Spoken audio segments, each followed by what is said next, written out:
From Kansas State University, this is Agriculture Today. Eric Atkinson here.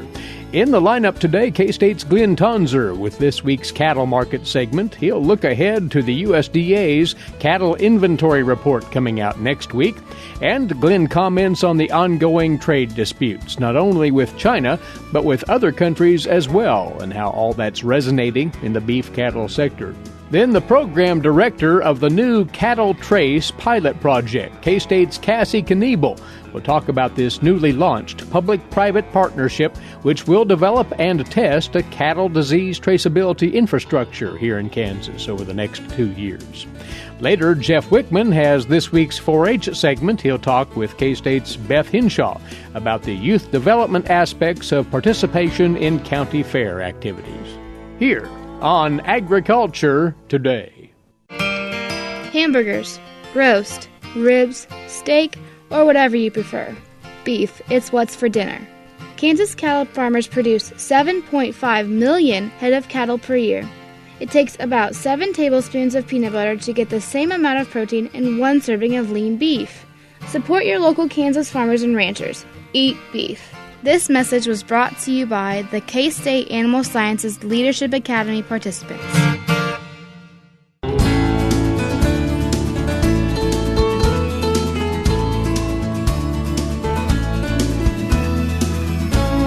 This is the Monday edition of Agriculture Today. Thanks for joining us once more. The cattle markets closed out last week on something of an upbeat mode, and we'll talk about that and what's ahead for the trades as well with our guest during the weekly cattle market segment here, Glynn Tonsor, livestock economist, K-State Research and Extension. Well, Glynn, we will eventually get around to the hot-button topic of the moment, and that is trade and the concerns about trade tariffs and how they might influence the beef cattle market, but futures and cash trades last week finished quite well. Thank you. Yeah, we were flat to up depending on where we quote and exactly what day we would look at. We'd look at the board first. August live cattle contract was 106.5 on Friday. That was flat for the week. So on the board there, we didn't have gains. But I will even there say I deem that as a small victory. So we had the holiday in the middle of the week, so the volume of trade is going to be impacted. But also I'll remind our listeners of the prior week. So the last week of June, we had about a $3 increase. So we managed to hold on to that during a light trade holiday week. So that in itself is a good thing. When you look over at the cash trade for fed cattle, through Thursday we're about 110, which would have been flat or up a couple bucks for the week. Friday, at least the early reports, put us up even more. So that's even more optimistic on pulling up trade compared to the board. That's a good carryover. Some positive from the holiday built into that as well. When we look over at feeder cattle, nearby August contract is 152 and change, up about a buck for the week. I'll note that's the highest it's been since early March. The fed cattle trade is also back up to where it was early mid-March. So we've had some nice recovery for those of us that remember the multi-week period. It was painful in April and May in particular. Right. Cash trade for feeder cattle, again, this depends what market you'd quote. We are at the point where the volume of head is pretty thin in some parts of the country, but it was flat to $7 up. The Oklahoma City market in particular had some of the higher numbers that were quoted by AMS. Here in Kansas, when I just look across lots, I call them flat, up a buck maybe. Most of them are pretty flat. There was one large lot that stood out. It was nearly 2,000 head, weighing 875 pounds, that traded at 140. So that's a big chunk moving at a decent price there. Look over at the meat price, just to round this out for the last week. Through Thursday, we were down about $3 on choice and flat on the select market. I think wholesale beef is just sitting tight, kind of waiting to see how this holiday week shook out. There's probably some reason for optimism that early this coming week, we might have some spillover from that positive fed cattle trade that happened on Friday. Hopefully we'll see that show up in the wholesale beef market. That is interesting. The cutout market was rather lackluster, yet the cash and futures trades were able to move forward. Indeed, and that won't happen multiple weeks in a row, and that's why I'm alluding to maybe this coming week we'll have some positive in the wholesale meat trade. Yeah. A collection of things we want to pick up on today, including the upcoming July cattle inventory report. That'll be released, in a couple of weeks, thereabouts. This is, of course, a read on just where we stand with cow-calf inventories. And what are you thinking as you look ahead to those numbers, Glynn? Yeah, I think it's good to pay attention to this report, just like the January one that comes out each year, as a periodic assessment of, let's call it, big aggregate supply situation. It's the reason I highlight it for us to talk about. So LMIC has pre-report numbers that I'm going to share here. The beef cow inventory, they're projecting up 0.9%, so not quite 1%. If that holds, that would be 32.5 million head and would be the largest inventory of beef cows that we've had since 2008. The heifers being held for replacements are being projected again by LMIC to be off about 4%. That'd be about 4.5 million head. That's consistent with most people's expectation that interest in expansion has slowed. And then the calf crop, which of course follows the prior efforts to expand the breeding herd, LMIC is estimating up maybe 1.4%. That would put us at about 36.3 million head and would be the largest calf crop we've had since 2007. The reason I highlight this, and I'm sure one of my colleagues is going to break it down in a couple of weeks when the actual report comes out, all those numbers point to and kind of remind us of how large the inventories we're dealing with are, not just month to month in the cattle and feed report like we've been talking over time, but just the number of cows and therefore the calf crop is large compared to all the way back to 2007, 2008. The good news is demand has remained positive despite that. And I want to keep reminding us of that to segue into some trade concerns in a moment. But it's important for us to watch here again in a couple of weeks when USDA estimates that and releases these numbers is, do we have the supply situation pegged well? I have no reason to disagree with what LMIC's put out here. Those are moderate expansion numbers on the cow and the calf crop, and in many ways kind of a ceasing of interest on expansion because the heifer number's coming down. That makes sense to me. I think the average cow-calf producer is probably going to have a positive year in 2018, so that's supportive of those numbers. But we're not talking $300 and $400 returns per cow like we were a few years ago. So the interest in ongoing expansion isn't there either. So I think those numbers are likely to prove accurate.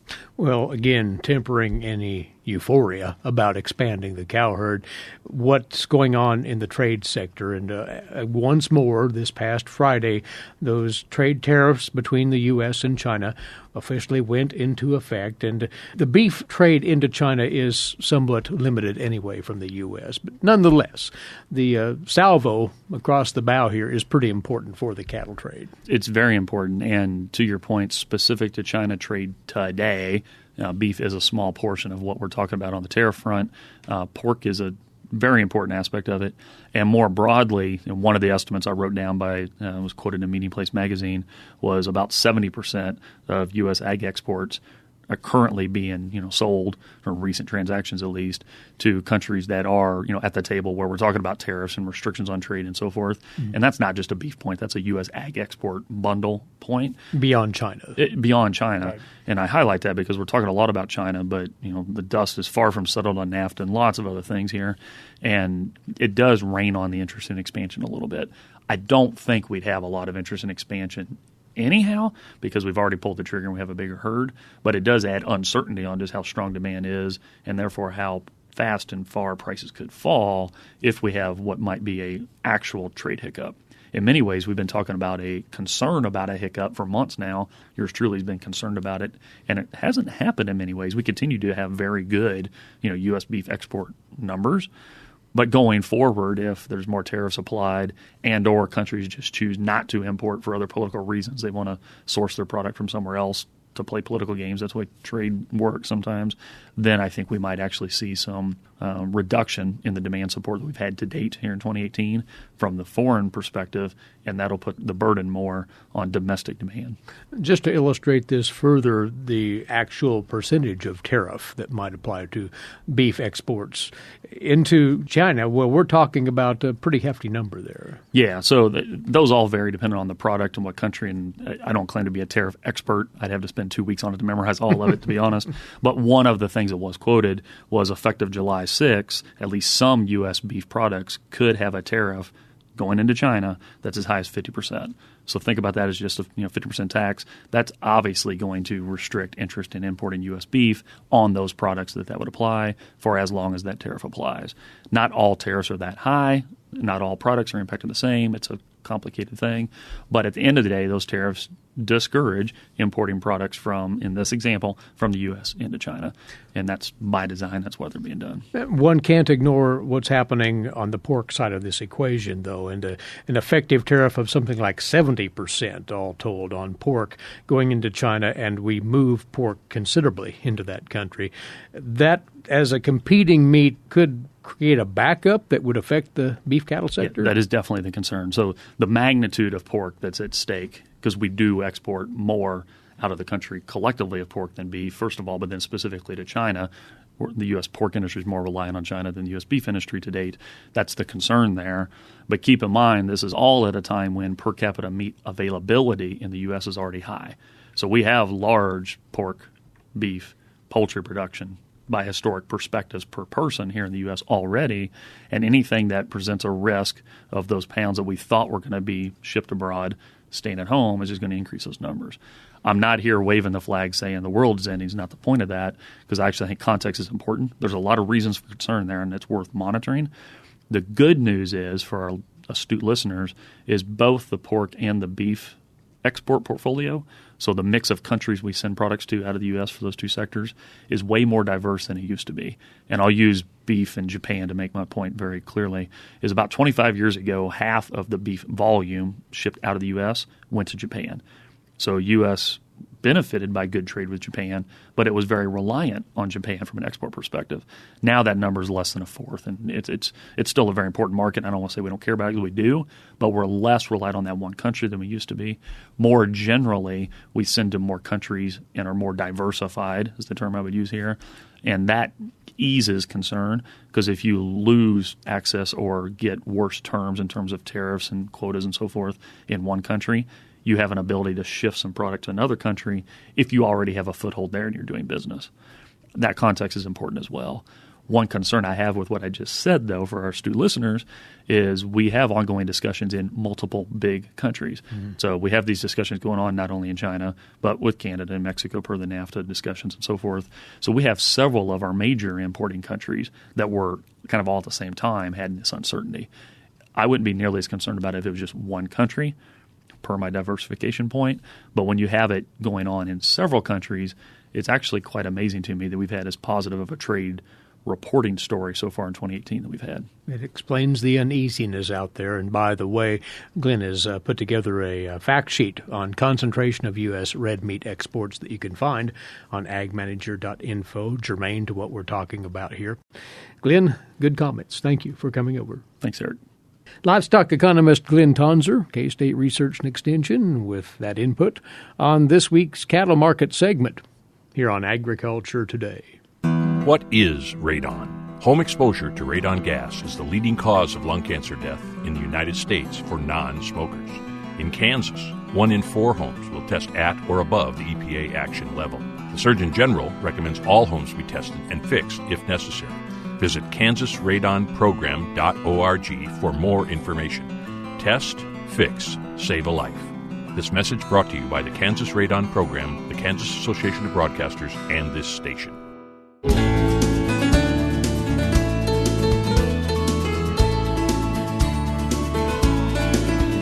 Welcome back. You're tuned in to Agriculture Today.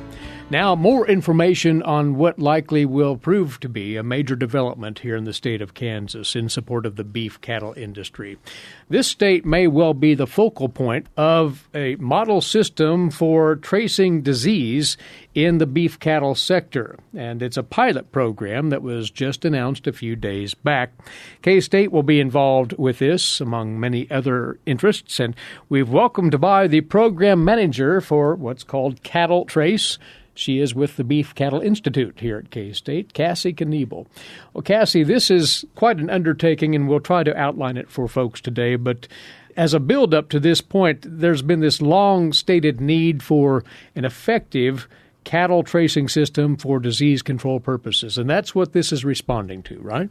Yes, that's correct. So kind of the initial background of the program, in December of 2017, so 6 months ago, the Kansas Livestock Association Feeder Council passed a resolution in support of mandatory animal ID, and that sparked several conversations, kind of the collaboration and the collaborative effort between K-State, the Beef Cattle Institute, the government, so Kansas Department of Agriculture, the Kansas Livestock Association, and some private industry folks.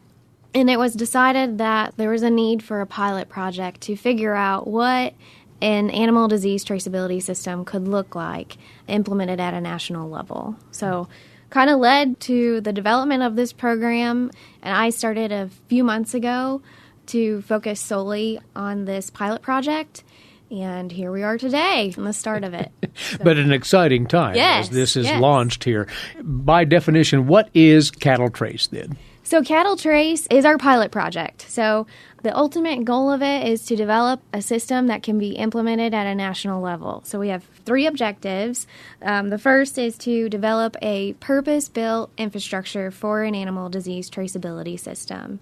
Then we hope to, or our goal is to evaluate that system and look at the efficiencies and capabilities of it, and if different tweaks need to be made throughout this 2-year project. So it should be complete spring of 2020, and determine the value not only across the industry of an animal disease traceability system, but at each individual production segment. So at the end of the project, we hope to have that infrastructure to be able to implement it at a national level, but also have those values and that value story for each production segment of why they should implement it and what that could look like. And that is pivotal to this cause, to have this engaged at every step along the way, from farm or ranch to packer, right? Yes. The purpose is it's the opportunity to have the industry, to provide them with the seat at the table and be proactive and figure out what that system looks like. So the United States is one of 2 developed countries that does not have an animal disease traceability system. And if you look at other countries that have a system in place, it's usually the result of some sort of disease outbreak and essentially a wreck in the industry that had forced them into having a system. We have the opportunity to develop one that's driven by the industry, for the industry, and provide value to help provide some sort of insurance to the industry if and when an outbreak does occur. Well, this pilot project, then, the mechanics of it will rely heavily on technology at various stages along the way to maintain that animal ID, right? Mm-hmm. We evaluated, a few months ago, we have different technologies or technology companies come in and present on what capabilities they have. So we looked at low frequency, high frequency, and for this pilot project, we decided to focus solely on ultra-high frequency technology. If you look at other pilot projects that have been done in the past, they're usually comparing different technologies to each other. And when doing this pilot project, we want to remain as focused as possible, and to do that, we chose one technology. So ultra-high frequency technology allows us to move at the speed of commerce. We want it to be as hands-free as possible. So UHF technology allows us to read larger groups of cattle at a time versus having to run them through a chute individually. And because of that, we hope that it doesn't interrupt current production practices. Ultra-high frequency technology is, it hasn't been around as long. It's been around for several years, and they've been able to kind of fine-tune it a little bit, and specifically in the livestock industry. So we're excited about it. We'll start installing different readers and kind of the system over the next few months to get ready for that fall run, which is when the project should start. And then as cattle are moved over the course of these 2 years, you'll be recording those movements, tracking the animals, and assessing just how effective and thorough those tracking mechanisms are. That's the idea, right? Yes. So we're collecting minimal data. So not only do we want it to be as hands-free as possible, but we're not collecting that much information. So we believe that in order to do an effective traceback, you really only need the animal ID, the GPS or the location, and then the time and date stamp. So we'll have readers placed at auction markets, participating auction markets, feed yards, and processors. And processors play a big role because we need to retire those tags and essentially say that animal is not in the production chain anymore. They're officially retired. So minimal data is key, we believe, and so we've identified those kind of 3 or 4 pieces of information as being the most important. And it's worth noting that you and the others who have been on the ground floor putting this together have collaborated with others who have systems in place to exchange ideas. You've really done homework on this, have you not, Cassie? Yeah, so in the past 6 months is kind of how long this conversation and this pilot project came into place. As we started figuring out what the objectives and the ultimate goal of CattleTrace, what it looked like, Our animal health commissioner had conversations with folks in other states who have other programs in place, such as, Michigan. We also had conversations with people in Australia and working with their system. And we actually brought in the general manager of the Canadian Cattle Identification Agency to K-State and had conversations with her about what their program looks like, and with all of those folks on what they would do different, what works, what doesn't work, and essentially it kind of helps shape what our project looks like and our goals. In the ultimate, you and the others who are coordinating this are hopeful that what Kansas comes up with here and puts into place for the next couple of years may in and of itself serve as a model eventually for the national system if such an initiative comes together. Mm-hmm. Yes. So our hope is that this system is something that can be replicated at a national level and provide that infrastructure for a total animal disease traceability system. And you are looking for further participants up and down the production system here in Kansas, right? We are. So we're kind of in that stage of the process where we're recruiting heavily in all production segments. So as I said, we'll put readers at auction markets, feed yards, and packers. But a key part of the system is those cow-calf producers and collecting as much data and movement data as we can. So we're in the process with feed yards and auction markets and kind of have our packers on board, and we're essentially working backwards. So once we identify those final feed yards and auction markets, we'll target those cow-calf producers. So if you hear from me more in the future, the near future, you know why. So, you're recruiting. Yes, we're recruiting. So if you want to learn more, go to CattleTrace.org. And there's some different information about the program and how you can contact us. Yeah, that is a dedicated website, CattleTrace.org. There's already a load of information out there in various forms on the nature and purpose of this particular project.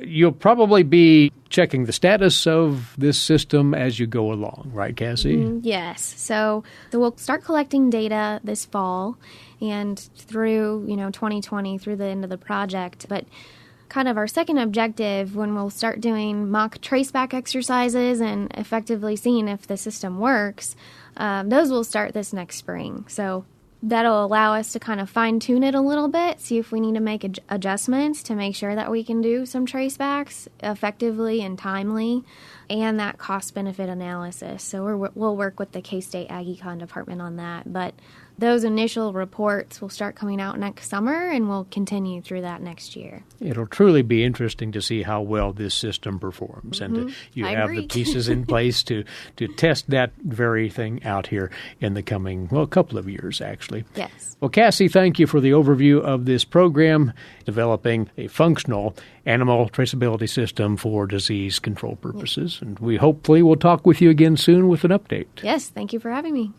She's Cassie Kniebel, Program Manager of CattleTrace, the pilot project which will be conducted over the next 2 years here in Kansas. They have formulated a system for traceability that they're going to test out in the real-world scenario here very soon. K-State has been involved with this through the Beef Cattle Institute at K-State, several other participants as well, including the Kansas Livestock Association, Kansas Department of Agriculture, U.S. Department of Agriculture, and individual producer stakeholders throughout the state. You're listening to Agriculture Today, and we'll be back in a moment on the K-State Radio Network.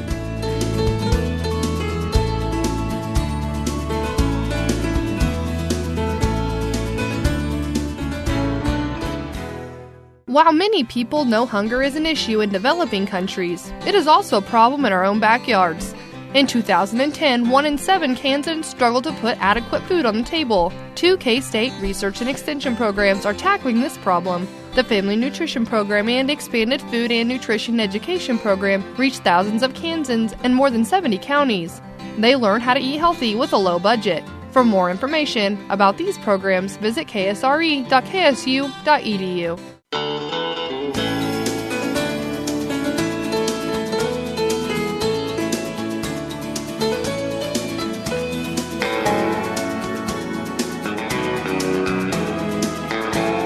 Broadcasting from the campus of Kansas State University, this is Agriculture Today. Eric Atkinson with you once again, and thanks for joining us once more. Today's agricultural news headlines coming your way now, courtesy in part of DTN. Well, soybeans represent 41% of the value of U.S. products on China's retaliatory tariff list. The U.S., as you know, on Friday imposed 25% tariffs on $34 billion worth of Chinese goods, and Beijing responded with an equal amount of tariffs affecting more than 400 commodities, including soybeans, pork, and poultry. The value of U.S. soybean exports to China has grown 26-fold over 20 years, from $414 million in 1996 to $14 billion in 2017, that according to the American Soybean Association. The CEO of the U.S. Soybean Export Council, Jim Sutter, said there are real long-term ramifications no matter how long the tariffs remain in place. He says what he thinks this does is opens the door for Brazil to continue their expansion plans. It also, he says, gives China more reason to invest in Brazilian infrastructure to make its transportation network more reliable. Sutter said China's tariff applies to all shipments arriving in port after the tariffs were formally implemented, and he expects to see the number of cancellations rise. And he said there's a long list of people who want to see a resolution to this situation, that he is optimistic that the U.S. and Chinese governments will find one because the tariffs, he says, are hurting both sides. U.S. soybean producers paid lower prices, that is, for their crop, and Chinese hog producers having to pay more for their feed, regardless of where they buy their soybeans. As of Friday morning, by the way, Brazilian FOB soybean prices were 90 cents higher per bushel than prices in New Orleans. Sutter said they're continuing to do their work with China because they're optimistic that the market is not lost forever, that we will have, as he put it, an opportunity to be a supplier to that market again once this situation gets taken care of. He says they're working very hard to let the rest of the world know that U.S. soy is on sale. Sutter concluded by saying lower prices are attracting business from a number of buyers that wouldn't normally buy from the U.S. at this time of the year, like Egypt, Taiwan, Pakistan, and a number of Southeast Asian nations. He said the Soybean Export Council is also working to build demand in markets that they currently have very low meat consumption. Now, while soybeans bear a large part of the value of China's tariff burden, pork products are being hit with another burden. China already has a 12% tariff on pork products and added 25% back on April the 2nd as retaliation for the U.S. steel and aluminum tariffs. Friday's announcement adds another 25%, bringing the overall tariff rate to 62%. A study out of Iowa State University found that producers lost about $18 per pig following that April tariff hike. On an annualized basis across the industry, that adds up to $2.2 billion. And National Pork Producers Council Communications Director Dave Warner said it's too soon to know what effect Friday's tariff will have. How will the newly imposed Chinese and Mexican tariffs on U.S. agricultural products affect U.S. supplies, exports, and prices? We'll see the very first official USDA answer to that question very soon, as we hear in this account from the USDA's Gary Crawford.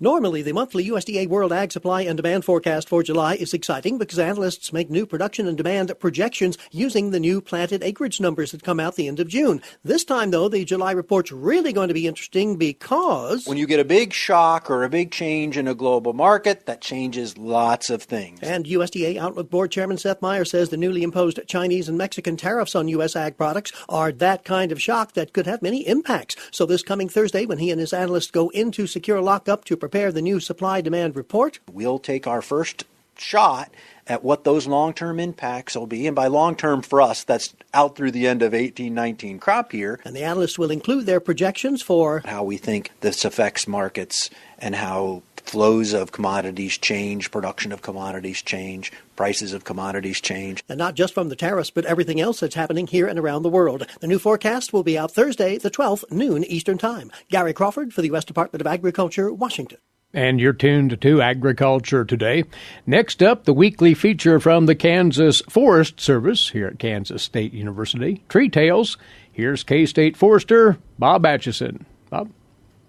Water is the single most important resource for tree survival and growth.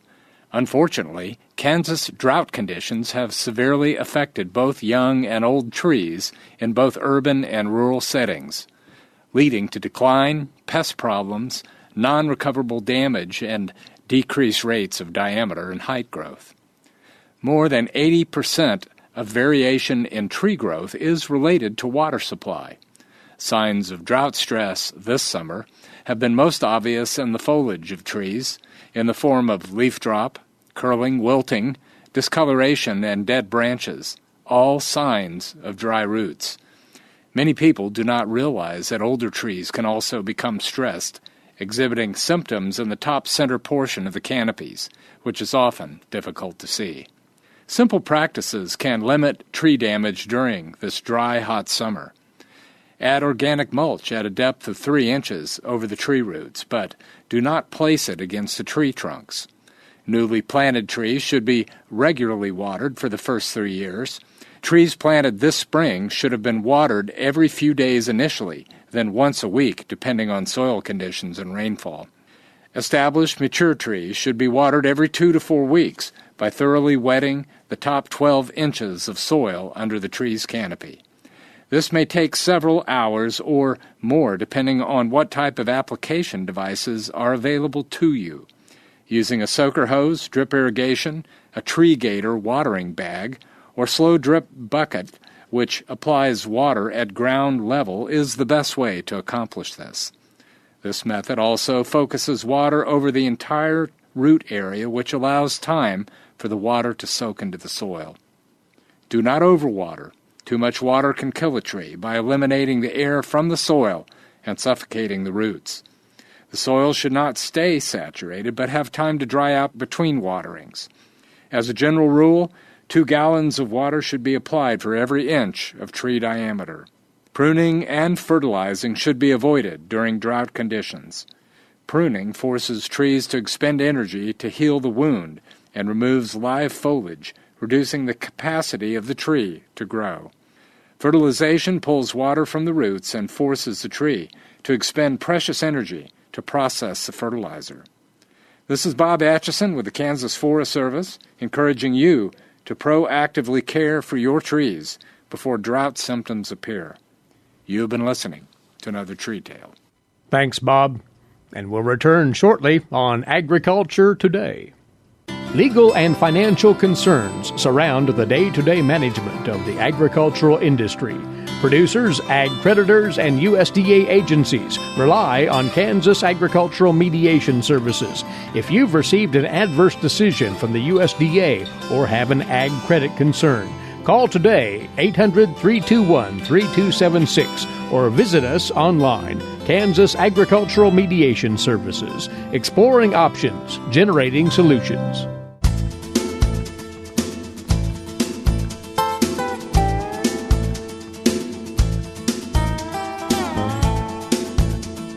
Welcome back, and thanks for joining us on Agriculture Today over the K-State Radio Network.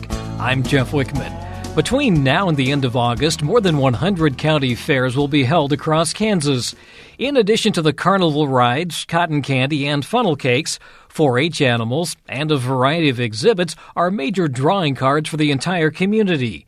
According to Southeast Area 4-H specialist Beth Hinshaw, county fairs are really a slice of Americana. You know, it really is. It's something that just happens once a year, and people work all year toward it. It's very much a tradition in our communities across Kansas, and fairs we know have a really rich history in Kansas, you know, stretching back over 100 years and even longer, you know, where people have come together to share the things that they've done this past year and to learn. And from the 4-H side, that's exactly what they do. They get all those projects ready to go and take them to the county fair. Yeah, you know, that's one of the things that our young people look forward to every year is the county fair.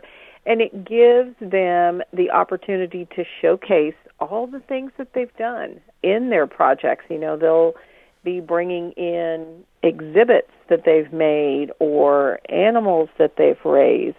And the other nice thing about the county fair is not only are you showing those things, but you're getting an opportunity to sit down with a judge, a subject matter expert who's going to, talk with you about that exhibit and help you understand maybe what you need to improve on the next exhibit, or help you understand what you've really mastered and are doing well. Yeah, in many cases it's skills they've learned throughout that year, but it's also the honing of skills that they've been gathering over numerous years. Oh, exactly. I mean, much of mastery in 4-H is over a number of years. You learn something in that first year of a project, and then, that fair experience really kind of launches you a lot of times into that next year of, you've seen other things that maybe other kids have made in that same project, or you've had that conversation with the judge and thought about what you want to learn and what you want to do next. And I think in many cases this is the first step to making it to the state fair as well. Yes, that is correct. Our young people who are 9 and above can bring items to the state fair if they get a state fair blue or a purple, depending on how their local fair works. But if that exhibit has a class at the state fair and they get that state fair blue or purple, they can bring that on to the state fair for additional competition and additional information from the judges. Most of that comes on a scorecard because of the size of state fair, but still good, valuable information coming back to them. And because county fairs attract such a wide audience, this is really a great opportunity to showcase all of the different aspects of 4-H. Definitely. And what you'll see is that not only are young people there showing their projects and exhibiting, but there's lots of fun built into the county fair. There's fun activities, things to do, non-competitive things, certainly just great time with your friends.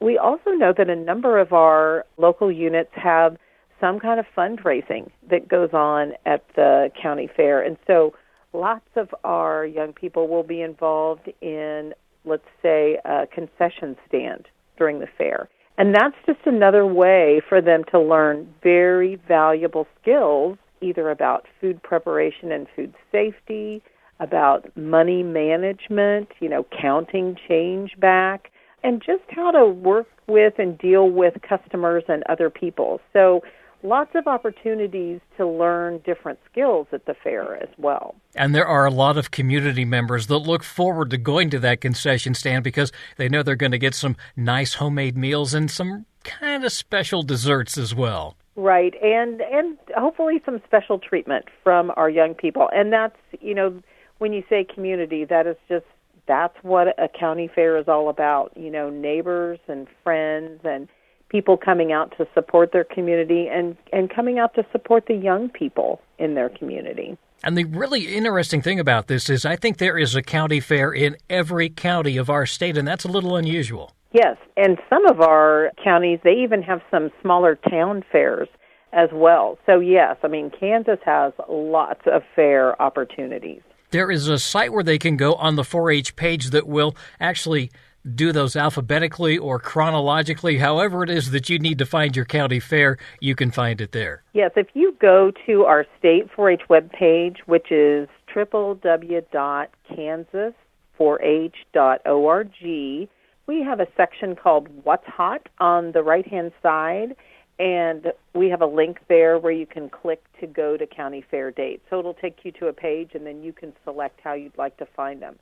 And we really do encourage people, if, let's say your kids have been out of 4-H for a while, find out what your county fair schedule is. And, could you take in the fashion review this year, or the dog show, or the horse show, or the pet show, or, what kinds of things are going on at your county fair that you would like to go and see, and at the same time be supporting the local youth in your community. And if I remember right, not all of these take part during the hottest part of the day, so you can find something that maybe fits your schedule. Most definitely. A lot of times there's things happening early at fairs all the way to things happening in the evening. Some of our fairgrounds even are lucky enough to have a little bit of air conditioning around as well. And what I always like to remind people is a lot of the things that we hear about youth are not positive. go to the county fair, and you'll have a great feeling about the future of youth in Kansas. That's Southeast Area 4-H Specialist Beth Hinshaw. The county fair season gets into full swing this week with the Edwards and Brown County Fairs opening today and running through Friday in Kinsley and Horton. The Wyandotte County Fair begins tomorrow and runs through Saturday in Kansas City. On Wednesday, the Cherryvale Youth Fair in Cherryvale and the Barton County Fair at the Expo Grounds west of Great Bend open their multi-day runs. The Richmond Free Fair in Richmond and the Dickinson and Hodgman County Fairs in Harrington and Jetmore begin on Thursday. On Friday, the Marshall and Woodson County Fairs begin in Blue Rapids and Yates Center. The Bourbon and Grant County Fairs both start Saturday in Fort Scott and Ulysses. 2 more fairs begin on Sunday. The Jewel and Ellis County Fairs in Mankato and Hayes. And a week from today, on the 16th, fairs in Gove, Gray, Kearney, Kiowa, Rice, Rollins, Comanche, Logan, Sheridan, and Stanton counties all begin their multi-day runs. Again, a complete list of county fairs can be found online at www.kansas4h.org under the What's Hot heading. And that'll do it for this edition of Agriculture Today. This is the K-State Radio Network.